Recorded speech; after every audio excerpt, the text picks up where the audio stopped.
She called the cops and screamed, "Arrest him!" But I was standing right on my own land, gripping the edge of my porch like it was the last thing keeping me safe. I had warned her more than once to stay off the property. But Karen, as usual, didn't care. She was strutting around like she owned every inch of this quiet country lane, her clipboard swinging, her heels clicking against my gravel driveway. "You can't live here anymore," she shouted, waving a fake HOA notice in my face. I didn't flinch. My kids peeked from behind the door, wide-eyed, clutching each other. I noticed the way her smug smile faltered when I stepped closer. She had no idea who she was messing with. I stayed calm, because I knew things she didn't. I wasn't just some farmer.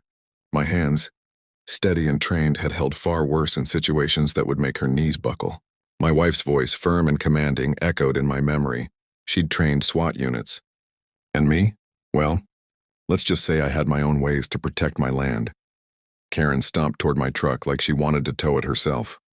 "This is private property," I said evenly, my finger hovering near the dashboard camera I'd installed weeks ago.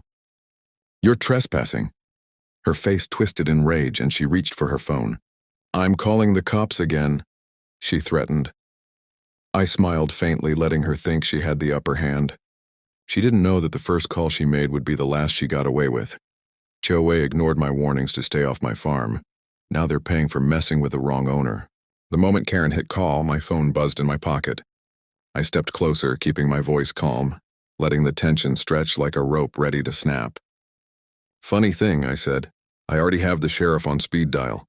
You might want to rethink this." Her eyes widened, but she tried to mask it with a huff. "You can't threaten me," she shouted, waving the fake HOA notice like a weapon. I laughed softly, shaking my head. "I'm not threatening. I'm reminding you that you don't know who you're dealing with." Suddenly, she lunged toward the gate, trying to block my driveway. My hand shot out, not to hit her, but to steady the gate, which creaked under her weight. In the chaos, her phone slipped and cracked on the gravel, her face drained of color. "You'll pay for this," she yelled, scrambling to pick it up. From inside, my son whispered, "Dad, what's going on?" I crouched, putting a hand on his shoulder. "Nothing you can't handle, buddy. Just let me deal with this lady." Karen, desperate now, tried to call neighbors to rally some imaginary support. That's when I let a small hint slip. "By the way, that footage you're so worried about, it's already streaming to the sheriff's office." Her mouth opened. She hadn't expected that. She hadn't expected me. The first real twist landed hard, and the way she froze made my kids gasp. She was so used to scaring people, but this was something she hadn't seen coming. And just as she took a step back, a truck's headlights appeared at the end of the lane. Not just any truck. A sheriff's vehicle, slow but deliberate, rolling toward us. Karen's fake confidence faltered, replaced by panic. My secret power wasn't fully revealed yet, but she already knew she had lost the first round. HOA ignored my warnings to stay off my farm. Now they're paying for messing with the wrong owner. Karen's scream echoed down the driveway as the sheriff's truck rolled closer. She raised her hands like she was in charge, but the moment the officer stepped out, her posture crumbled. "This is my property," I called, letting the camera capture every second. The sheriff glanced at the broken phone on the ground, then at Karen. "Ma'am, did you say something about an HOA notice?" His voice was calm, but there was a hint of suspicion. Karen fumbled, flipping through papers, trying to act official. "Yes, this man he's trespassing. He refuses to comply with HOA rules." I raised an eyebrow. "Funny, because I live here, and funny enough, this land has been in my family for generations. You must have missed that part." Her eyes widened, panic creeping in. "You can't prove that," she shrieked. I tapped the dashboard camera. "Actually, I can." The officer's eyes narrowed as I handed over my tablet. The footage showed Karen storming in, threatening my family, acting as if she owned the place. Every lie she had woven collapsed in seconds. Karen's fake authority, her entitlement, her smirk. It all fell apart. The sheriff took a deep breath, then looked at her sharply. "Impersonating HOA officials and harassing a resident. That's serious." Her face drained of color. She opened her mouth, but no words came out. My kids peeked from behind me, wide-eyed but relieved. For the first time that day, the balance of power shifted. And then came the second twist. Karen tried to bolt, sprinting toward the road. Before she could vanish, the sheriff called out, "Freeze! You're under investigation." HOA ignored my warnings to stay off my farm. Now they're paying for messing with the wrong owner. Karen froze mid-step, her heels digging into the gravel. Her face twisted in disbelief as the sheriff approached, hand hovering near his holster. I didn't do anything wrong," she stammered. But the words sounded hollow, even to her. I stepped forward, keeping my kids close, letting her see that this wasn't about intimidation anymore. "You can keep saying that," I said calmly. "But the cameras, the neighbors, and now the sheriff, they all tell a different story." She glanced around, realizing she was surrounded by proof, but desperation made her reckless. She lunged toward my fence, trying to tear down the private property sign. The sheriff stopped her in one smooth motion, gripping her wrist. "Enough, ma'am. Step back." Then came the twist she didn't see coming. One of my neighbors, an older man with a quiet demeanor, stepped out from his porch. He held a thick stack of papers. "You've been putting these fake notices on every house on this street," he said, voice steady.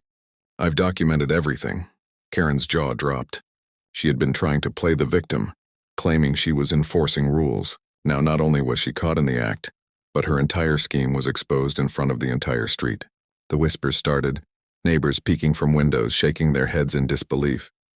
I felt my wife's words in my mind again, the discipline she instilled in me. Calm, methodical, measured, but deadly if crossed. I didn't have to raise a hand.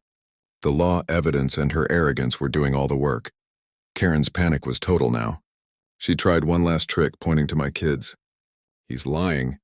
You don't know what he's capable of," she yelled. But the sheriff shook his head, stern. "Ma'am, threatening children is a crime in itself. Step back or face charges." For the first time that day, Karen realized she was truly cornered. And yet, I knew there was still one more twist left, one she would never expect. HOA ignored my warnings to stay off my farm. Now they're paying for messing with the wrong owner.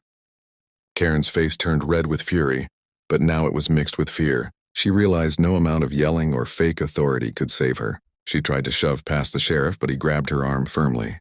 "You're done here," he said. I stepped forward, letting my calmness speak louder than any words. "And just so we're clear," I said, "every inch of this land is mine. Every boundary, every post, every tree. Documented and legally protected. You tried to cross lines that were never yours to cross." She laughed nervously. Then suddenly her eyes darted toward my barn.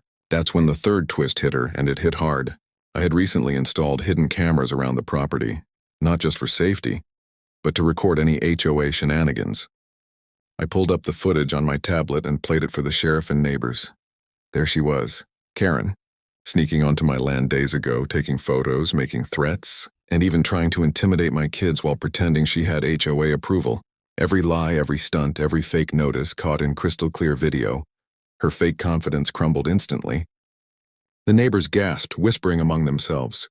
The sheriff's expression hardened. Impersonating HOA officials, harassing residents, and trespassing. "You're looking at multiple violations, ma'am." Karen's mouth opened, then closed, then trembled. She realized the exposure wasn't just immediate, it was permanent. Her reputation in the entire community, ruined in a single afternoon. I turned to my kids, smiling. "See? Told you everything's under control." My son grinned, a mix of relief and awe. And in that moment, I knew Karen had finally met someone she couldn't bully. HOA ignored my warnings to stay off my farm. Now they're paying for messing with the wrong owner. Karen sank onto the curb, her clipboard slipping from her hands. The neighbors circled, murmuring in disbelief at the audacity she had shown, and the consequences she now faced. She tried one last desperate trick, pointing at my truck. "He's going to tow my car next." "You can't do this." I shook my head, calm but firm. "Funny thing. You've already called for fake cops, threatened my family, and trespassed. I think the only towing happening today is your credibility." The sheriff stepped closer, reading her rights while keeping her from fleeing. "You are being cited for harassment, trespassing, and impersonation of HOA authority. Anything you say can and will be used against you." Karen's lips trembled. She tried to protest, but the video footage, the neighbors' testimonies, and her own actions were an undeniable chain of proof. Every lie had been documented, every stunt recorded. Then came the final twist that no one expected. My property wasn't just land. It held legal easements and historic documentation proving full ownership. Karen's attempts to manipulate HOA rules were meaningless. I pulled out a set of official papers and laid them on the hood of my truck. Every boundary, every square foot, legally mine. Your fake notices? Worthless. Her face turned pale, her arrogance replaced by helplessness. For the first time, she was entirely powerless. The sheriff glanced at me with a hint of respect. You handled this well. Most people would have let it escalate. I smiled faintly, looking at my kids, the neighbors, and the fading sunset over our land. Justice wasn't just served, it was visible, undeniable, and final. Karen sat in the back of the sheriff's car, mumbling to herself, completely defeated. Her fake authority, her threats, her entire plan, it had crumbled into dust.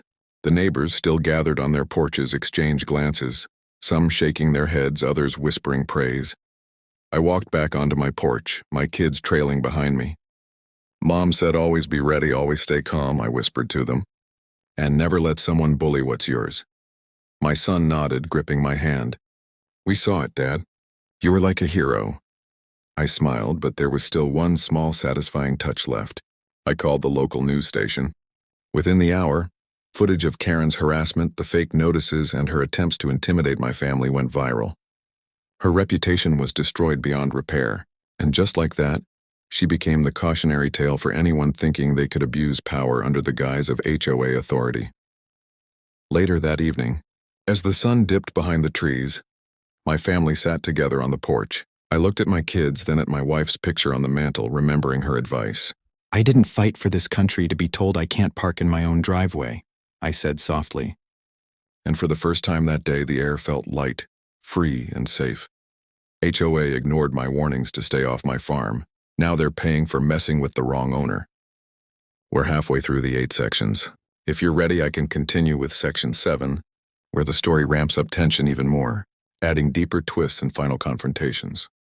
The next morning, the air felt different, still tense but with a strange calm. I thought the nightmare was over, but Karen had one more trick left. She had called the HOA board, claiming I was harassing her and threatening to sue me. The board, unaware of her antics, sent a notice demanding I respond immediately. I didn't panic. I grabbed the phone and called my lawyer, a retired military buddy who knew exactly how to handle these situations. They're trying one last move, I said. Time to end this for good, by noon.